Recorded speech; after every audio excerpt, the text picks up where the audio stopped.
నమస్తే సార్ రాజేష్ గారు, welcome to icon politics. నమస్తే. ఎస్ సార్, ఇప్పుడు భూమన కరుణాకర్ రెడ్డి గారి ఇష్యూ నిన్న చూసిన తర్వాత మీకు ఏమనిపించింది సార్? అంటే వైసీపీ పార్టీ అలాగే తిరుమల తిరుపతి దేవస్థానాన్ని అడ్డు పెట్టుకొని భూమన కరుణాకర్ రెడ్డి గారైనా, వైవి సుబ్బారెడ్డి గారైనా, జగన్మోహన్ రెడ్డి గారైనా, వాళ్ళ సోషల్ మీడియా అయినా, వాళ్ళ సొంత మీడియా అయినా సరే వ్యూహాత్మకంగా తెలుగుదేశం పార్టీని కార్నర్ చెయ్యాలి అనే ఒక లక్ష్యంతో 2019కి ముందు కొన్ని ప్రయత్నాలు చేశారు. ఆ ప్రయత్నాలు వారికి ఆ రోజు కలిసి వచ్చాయి. ఓకే, తిరుమల శ్రీవారికి సంబంధించిన పింక్ డైమండ్ మాయమైంది అని చెప్పని, ఆ పింక్ డైమండ్ చంద్రబాబు నాయుడు గారి ద్వారా అపహరణకు గురైనట్టుగా ఒక అభిప్రాయాన్ని ప్రజల్లో కలిగేయటం, అలాగే శ్రీకృష్ణదేవరాయలు గారు ఎప్పుడో వందల సంవత్సరాల క్రితం తిరుమల శ్రీవారికి సమర్పించిన నగలని చంద్రబాబు నాయుడు గారు కొట్టేసి తన ఇంట్లో నేలమాలిగల్లో దాచిపెట్టారు అని చెప్పని, అలాగే తిరుమల శ్రీవారి ఆలయ ప్రాంగణంలో ఉండే ప్రసాదం తయారు చేసే పోటు అంటారు, ఆ పోటులో నేలమాళిగల్ని తవ్వి అక్కడుండే నిధులు నిక్షేపాలను కూడా చంద్రబాబు నాయుడు గారు తరలించుకు వెళ్ళారు అని చెప్పని ఆ రోజుల్లో తిరుమల శ్రీవారి ఆలయ ప్రధాన అర్చకుడు రమణ దీక్షితుల దగ్గర నుంచి మొదలుపెట్టి చాలా మందితోటి చంద్రబాబు నాయుడు గారి మీద, ఆ ప్రభుత్వం మీద ఆరోపణలు చేయించారు. ప్రజల్లో కొంత నిజంగానే చంద్రబాబు నాయుడు గారి పరిపాలనా హయాంలో తిరుమల శ్రీవారి ఆలయం మిస్మేనేజ్మెంట్ జరుగుతుందా, అక్కడ ఆభరణాలు, విలువైన వజ్రవైడూర్యాలు అపహరణకు గురవుతున్నాయి అనే అభిప్రాయాన్ని కొద్ది మందిలైనా సరే కలిగించగలిగారు. అంటే ఆ రోజు 2019 ఎన్నికల్లో లబ్ధి పొందడం కోసం ఆ ప్రభుత్వం మీద చేసిన చాలా దుష్ప్రచారాల్లో ఇది కూడా ఒక అంశం. కానీ 2019లో ఒకసారి అధికార బాధ్యతలు చేపట్టిన తర్వాత ఎన్నికలకు ముందు తాము చేసిన ఏ ఒక్క ఆరోపణని నిగ్గుదేల్చలేకపోయారు. వాస్తవంగా 2019కి ముందు చాలా అసత్యారోపణలు కూడా చేశారు. ఒక తిరుమల శ్రీవారి ఆలయానికి సంబంధించే కాదు, చంద్రబాబు నాయుడు గారి ప్రభుత్వం ఆ రోజు అసెంబ్లీ ద్వారా ఏకగ్రీవ తీర్మానం ద్వారా రాజధాని నిర్మాణానికి సంకల్పిస్తే ఆ తీర్మానానికి మద్దతు తెలిపిన వైసీపీ పార్టీ తర్వాత రోజుల్లో ఇది చంద్రబాబు నాయుడు గారు తన సొంత సామాజిక వర్గ ప్రయోజనాల కోసం ఇక్కడ నిర్మాణం చేస్తున్నాడు, ఇది అమరావతి కాదు కమరావతి అని చెప్పని ఆరోపణ చేశారు. అంటే సమాజంలో కుల విద్వేషాలు పెరగడానికి, ప్రభుత్వాన్ని తన సొంత సామాజిక వర్గ ప్రయోజనాల కోసం పనిచేస్తున్నట్టుగా చిత్రీకరించడానికి ఆ రోజుల్లో వైసీపీ పార్టీ చాలా వ్యూహాత్మకంగా ప్రయత్నం చేసింది, సఫలీకృతం కూడా అయింది. అయితే 2019-24 మధ్యకాలంలో అదే జగన్మోహన్ రెడ్డి గారు అధికారంలో ఉన్నారు. అధికారంలో ఉన్న రోజు తాను ప్రతిపక్షంలో ఉన్న రోజు చేసిన ఏ ఒక్క ఆరోపణ కూడా నిగ్గు తేల్చలేకపోయారు. అదే ఇన్ఫాక్ట్ ఇంకా ఒక అడుగు ముందుకేసి ఆ రోజు తాను చేసిన ఆరోపణలు అసత్య ఆరోపణలను కూడా కాలక్రమంగా ప్రజలకు అర్థమయ్యే పరిస్థితులు వైసీపీ పాలన ద్వారా కలిగాయి. అదేవిధంగా ఇప్పుడు కూడా ఎన్డీఏ కూటమి ప్రభుత్వం అధికార బాధ్యతలు చేపట్టిన వెంటనే తిరుమల శ్రీవారి నైవేద్యంగా వినియోగించే లడ్డూ ప్రసాదం తయారీలో వాడే నెయ్యి కల్తీ జరిగింది అని సాక్షాత్తు ముఖ్యమంత్రి చంద్రబాబు నాయుడు గారు ప్రకటించిన సందర్భంగా, అయ్యో మేము చాలా పవిత్రంగా తిరుమల శ్రీవారి సేవల్ని అంటే తిరుమల ధర్మకర్తల మండలి చైర్మన్ గా చాలా పవిత్ర బాధ్యతలతో నిర్వహణ చేశాము, ఇటువంటి ఆరోపణ మా మీద చేయటువంటి చంద్రబాబు నాయుడు గారు రాజకీయ సంకుచితత్వాన్ని ప్రదర్శిస్తా తిరుమల శ్రీవారి ప్రతిష్టను భంగం కలిగిస్తున్నారు అని రకరకాల ఆరోపణలు చేశారు. ఇదే భూమన కరుణాకర్ రెడ్డి నేను తడిబట్టలతో తిరుమల శ్రీవారి అఖిలానంద దగ్గర హారతాపి ప్రమాణం చేస్తాను అని చెప్పని సృష్టించిన హంగామా కూడా చూసాం. వైవి సుబ్బారెడ్డి గారు అయితే ఏకంగా సుప్రీంకోర్టుని అప్రోచ్ అయ్యారు. సుప్రీంకోర్టు ద్వారా నియామకం చేపట్టబడ్డ అంటే న్యూట్రల్ విచారణ కమిటీ, ఆంధ్రప్రదేశ్ రాష్ట్ర పోలీసులు కాకుండా సుప్రీంకోర్టు పర్యవేక్షణ నియామకం చేపట్టబడ్డ విచారణ కమిటీ ఇవాళ విచారణ చేసి అక్కడ నెయ్యి కల్తీ జరిగింది అని చెప్పని కల్తీ నెయ్యి సరఫరాదారులైన డైరీ యజమానులను అరెస్ట్ చేసి వాళ్ళు జైల్లో ఉన్నారు కదా.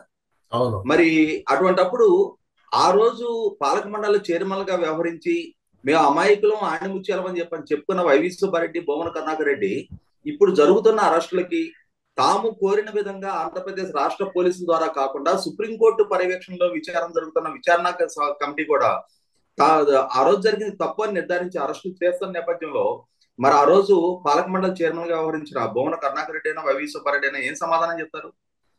అదే విధంగా ఇప్పుడు గత ఆ, అంటే 2024 మార్చి నుంచి ఏప్రిల్ 1 నుంచి 2025 మార్చి 31 వరకు మొత్తంగా 191 గోవులు గోశాలలో చనిపోవడం జరిగింది.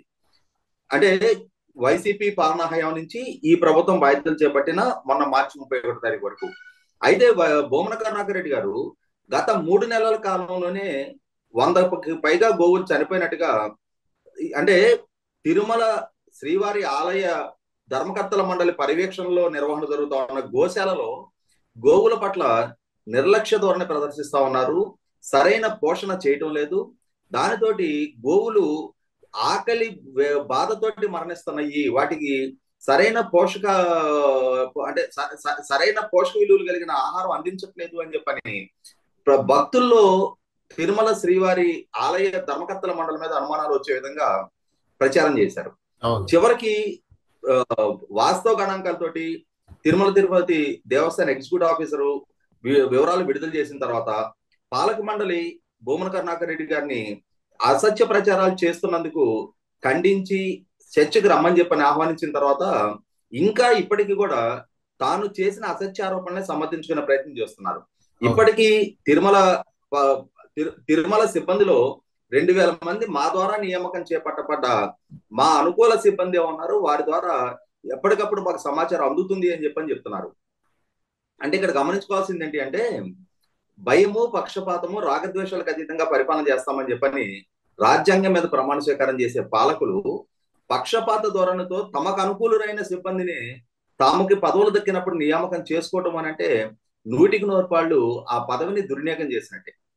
మరి కరుణాకర్ రెడ్డి గారు తెలిసి ఆ విధమైన స్టేట్మెంట్ ఇస్తున్నారో తెలియక ఆ విధమైన స్టేట్మెంట్ ఇస్తున్నారు, కానీ అది తాము చేసిన ప్రమాణ స్వీకారానికి ఉల్లంఘించినట్టే. ఖచ్చితంగా దాని మీద కేసు నమోదు చేసి అరెస్ట్ చేయాల్సిన అవసరం ఉంటుంది. అదే సందర్భంలో వాస్తవంగా గత 3 నెలల కాలంలో 43 గోవులు మాత్రం చనిపోవడం జరిగింది.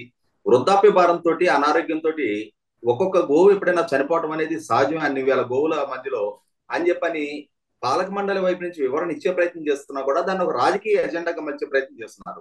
ఈ నేపథ్యంలోనే తప్పుడు సమాచారంతో ప్రజల మధ్య, మా భక్తుల మధ్య విద్వేషాలు పెంచే ప్రయత్నం చేసినందుకు భూమన కరుణాకర్ రెడ్డి మీద కేసు నమోదు చేయడం కూడా జరిగింది. భారతీయ జనతా పార్టీకి సంబంధించిన సీనియర్ నాయకులు, అలాగే తిరుమల తిరుపతి దేవస్థాన పాలక మండలి సభ్యులైన భానుప్రకాష్ రెడ్డి గారి ద్వారా ఇచ్చిన ఫిర్యాదు మేరకు ఈ రోజు ఉదయం ఎస్వి యూనివర్సిటీ పోలీస్ స్టేషన్ లో భూమన కరుణాకర్ రెడ్డి గారి మీద కేసు నమోదు చేయడం కూడా జరిగింది. సార్, ఇక్కడ కరుణాకర్ రెడ్డి గారు కూటమి ప్రభుత్వం హయాంలో తిరుమల తిరుపతి దేవస్థానంలో జరగని అపచారం లేదు, ఏదైతే ఇప్పుడు మాజీ సీఎం జగన్మోహన్ రెడ్డి గారు కొండపైన చర్చి కట్టారు అదేదో అని చెప్పారు, కానీ 10 నెలలు అవుతుంది, ఒకసారన్నా ప్రూవ్ చేయలేకపోయారు. ఇది ఈ కూటమి పార్టీ దుస్థితి. ఇంకోటి ఏంటంటే ఇదే అక్కడ నిన్న వచ్చిన రోజా గారు కూడా ఏదైతే కూటమి నాయకులు కానీ కూటమి కానీ పిరుగు పందల్లా పారిపోతున్నారని స్టేట్మెంట్ పాస్ చేయడం జరిగింది. దాని పట్ల మీరు ఏమంటారు సార్? ఇప్పుడు ఇక్కడ గమనించుకోవాల్సింది ఏంటి అంటే, భూమన కరుణాకర్ రెడ్డి గారికి కూటమి జిల్లాలో ఉన్న కూటమి ప్రజాప్రతినిధుల వైపు నుంచి సవాల్ విసరడం జరిగింది, గోశాల వరకు రమ్మనమని చెప్పారు. అయితే ఇక్కడ భూమన కరుణాకర్ రెడ్డి గారు తన వంది మాగదులతోటి ఒక ప్రదర్శనగా బయలుదేరిన సందర్భంలోనే పోలీసులు అడ్డుకోవడం జరిగింది. మీరు ఎంపీ గారు, మీరు, మీ అబ్బాయి, ఇట్లా ఒక 4-5 మీరు వెళ్ళి చర్చలో పాల్గొనడానికి అయితే మేము అంగీకరిస్తాం తప్ప, మీరు ఈ విధంగా 100 మందిని తీసుకొని మేము అక్కడికి వెళ్తాము, అక్కడ వాళ్ళు 100 మందిని సమీకరిస్తారు, ఒక ఘర్షణపూరిత వాతావరణం సృష్టిస్తాము అని అంటే అది శాంతి భద్రతను పర్యవేక్షించాల్సిన పోలీస్ డిపార్ట్మెంట్ పరంగా మేమైతే దానికి అంగీకరించము.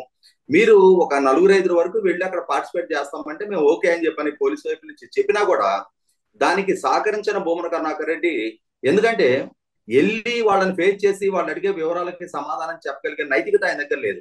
అదే సందర్భంలో ఇవాళ కూటమి ప్రజాప్రతినిధులు సంధిస్తున్న ప్రశ్నలు కూడా సూటిగా స్పష్టంగా భూమన కరుణాకర్ రెడ్డిని తాకుతా ఉన్నాయి. 2024 ఏప్రిల్ 1 తారీఖున అంటే Bhumana Karunakar Reddy trust board chairman గా కొనసాగుతున్న సందర్భంలో జగన్మోహన్ రెడ్డి గారి పాలనా హయాంలో ఆ రోజు ఇచ్చిన విజిలెన్స్ రిపోర్ట్ లో అక్కడ గోశాలలో జరుగుతున్న లోపాలని చాలా స్పష్టంగా ఎత్తి చూపడం జరిగింది. అదే సందర్భంలో నాటి గోశాల ఇన్ఛార్జిగా ఉన్న హరినాథ్ రెడ్డి ద్వారా జరిగిన అవకతవకలు, అవినీతి గురించి కూడా ప్రస్తావించడం జరిగింది. వాటికి సూటిగా స్పష్టంగా సమాధానం చెప్పాల్సిన దుస్థితిలో దాని నుంచి అవాయిడ్ చేయడానికి ఏదో ఒక రకంగా రాజకీయంగా ఒక ఎమోషనల్ ఇష్యూగా క్రియేట్ చేసి రోడ్డు మీద పడుకొని హంగామా సృష్టించి దాని ద్వారా కూటమి ప్రజాప్రతినిధులందరూ గోశాల దగ్గర ఆయన కోసం వెయిట్ చేస్తున్నా కూడా పోలీసులు తనను అడ్డుకుంటున్నట్టుగా చిత్రీకరిస్తా ఉన్నారు. పోలీసులు వ్యక్తిగతంగా భూమన కరుణాకర్ రెడ్డిని అడ్డుకోవాలా, భూమన కరుణాకర్ రెడ్డితో పాటు ఊరేగింపుగా ఆయన వెళ్ళటాన్ని అడ్డుకున్నారు. మీరు 4-5 వెళితే మాకు అభ్యంతరం లేదు అని చెప్పని పోలీసుల వైపు నుంచి చెప్తున్నా కూడా వెళ్ళలేని ఒక నిస్సహాయ స్థితిలో తన అసత్యాలు, తన డొల్లతనం ఎక్కడైతే ఎక్స్పోజ్ అవుద్దనే ఉద్దేశంతో దాన్ని రాజకీయంగా ఎమోషనల్ ఇష్యూగా మార్చే ప్రయత్నం చేస్తున్నారు. అదే సందర్భంలో రోజా గారు కూడా అంటే ఆడంగి లాగా అని చెప్పని మాట్లాడింది. 100% ఆక్షేపణీయం. ఈ సందర్భంలో కూటమి ప్రజాప్రతినిధులు కూడా అవసరమైతే ఈ విధమైన పదే దురుసు భాష వాడుతూ ఉన్న రోజా గారి మీద కూడా కేసు నమోదు చేయాల్సిన అవసరం ఉంది. రాజకీయాల్లో విమర్శకు ప్రతి విమర్శ ఉండాలి తప్ప సంస్కారయుతమైన భాష ప్రయోగం జరగాలి తప్ప ఈ విధంగా వ్యక్తిత్వాలకు పాల్పడే స్థాయిలో వ్యక్తిగత విమర్శలకు దిగినప్పుడు అది ఏ స్థాయి నాయకులైనా సరే టాలరేట్ చేయడానికి వీల్లేదు. ఇవాళ చేబ్రోలు కిరణ్ తను సంస్కారహీనపు భాష వాడాడు అని చెప్పని అరెస్ట్ చేసినప్పుడు అదే విధమైన భాష ప్రయోగం చేసిన వైసీపీ నాయకురాలు రోజా ఎందుకు ఎక్స్క్యూజ్ చేయాలి? ఆమెకి ఏమైనా అదనపు ప్రివిలేజెస్ ఉన్నాయా? ఆమె మాత్రం ఏ భాష అయినా వాడటానికి ఆస్కారం ఉందా? చేబ్రోలు కిరణ్కి ఏ చట్టం వర్తిస్తుందో రోజాకి కూడా అదే చట్టాన్ని వర్తింప చేసి తీరాల్సిన అవసరం ఉంది. ఒక మాజీ ఎమ్మెల్యేకి, మాజీ మినిస్టర్కి మినిమం రెస్పెక్ట్ ఇవ్వాలని వైసీపీ నాయకులు అంటున్నారు. మాజీ ఎమ్మెల్యే, మాజీ మంత్రి అయితే వాళ్ళు కూడా అదే విధమైన సంస్కారయుతమైన భాష వాడాలి కదా. వాళ్ళని వీళ్ళు ఎవరన్నా వ్యక్తిగత విమర్శలు చేశారా? రోజానో లేకపోతే భూమన కరుణాకర్ రెడ్డినో వాళ్ళ వ్యక్తిత్వాన్ని పాల్పడే విధమైన భాషతోటి వీళ్ళు ఎవరు విమర్శ చేయలేదే. వీళ్ళు ఇష్యూకి కన్ఫైన్ అయ్యే మాట్లాడుతున్నారు కదా. పరిధి దాటి మాట్లాడుతున్నది రోజా, సంస్కారహీనపు భాషా ప్రయోగం చేస్తున్నది రోజా. అది రోజా ఈ రోజే కాదు కదా, తను శాసనసభ్యురాలుగా శాసనసభ సభ్యత్వాన్ని కూడా 1 సంవత్సర కాలం పాటు ప్రివిలేజ్ కమిటీ ద్వారా డిస్క్వాలిఫికేషన్ ఎదుర్కొంటూ కూడా ఈ విధమైన ప్రవర్తన, ఈ విధమైన భాషా ప్రయోగం వల్లే కదా. కాబట్టి ఆనాటి నుంచి ఈనాటి వరకు ఇదే తన బలంగా తను ఫీల్ అవుతా ఉంది.